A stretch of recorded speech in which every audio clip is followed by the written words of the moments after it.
चीन की सत्ताधारी पार्टी के पैरों तले से जमीन खिसक चुकी है और इसका कारण है एक बहुत बड़ी खबर जिसे जारी किया है खुद चीन की सरकार ने। और आपको बता दूं कि इस खबर से चीन के लिए एक दो नहीं बल्कि तीन तीन झटके हैं, जिसे देखकर उन्हें समझ नहीं आ रहा है कि इसे हैंडल करे तो कैसे करे। तो इसी पर शुरू करते हैं हमारी आज की पोस्ट। पहली खबर तो ये है कि चीन का खजाना लगातार गिरता जा रहा है। हर हफ्ते इसमें 4 से 5 बिलियन की गिरावट आ रही है। पिछले महीने के एक ही हफ्ते में ये करीबन 10 बिलियन डॉलर तक गिर चुका है। इस साल की शुरुआत में ये 3.35 ट्रिलियन डॉलर से घटकर अब 3.2 ट्रिलियन पर आ चुकी है, यानी 150 बिलियन से भी ज्यादा की गिरावट इस साल आ चुकी है। इस खजाने में डॉलर ही नहीं बल्कि सोना भी घटता जा रहा है। पिछले हफ्ते में जो सोना 180 बिलियन डॉलर का था वो घटकर 175 बिलियन डॉलर पर आ चुका है। और खुद चीनी सरकार कह रही है कि आने वाले 6 महीनों में भी ये गिरावट जारी रहेगी। हालांकि सरकार इसे रोकने पर काम कर रही है। वहीं चीन का खजाना गिरने के पीछे की वजह है ये दूसरी खबर। दरअसल चीन का एफडीआई यानी विदेशी निवेश जो पिछले 5 महीनों में 28% की गिरावट दिखा रहा है पिछले एक साल के मुकाबले, यानी इसमें एक मैसिव फॉल आया है जो रुकने का नाम नहीं ले रहा,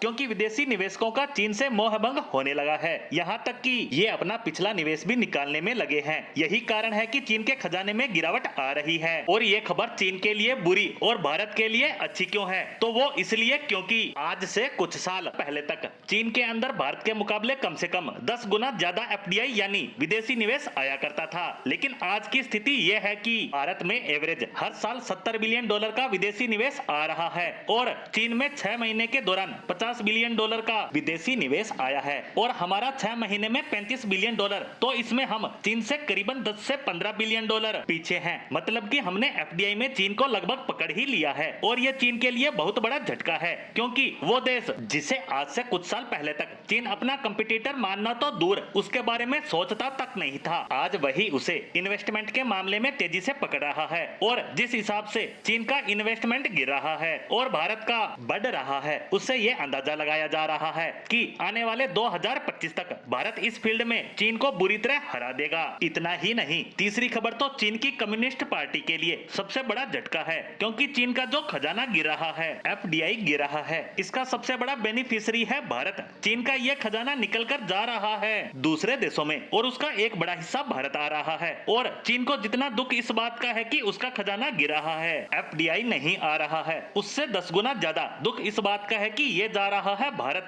क्योंकि भारत ने पिछले 10 सालों में इस पर बहुत ज्यादा काम किया है, बहुत ज्यादा इकोनॉमिक रिफॉर्म्स किए हैं। लेकिन अभी हमें पहले किए काम के मुकाबले 10 गुना और ज्यादा काम करना होगा, तब जाकर हम सही में चीन को टक्कर दे पाएंगे और आने वाले समय की आर्थिक सुपर पावर बन पाएंगे।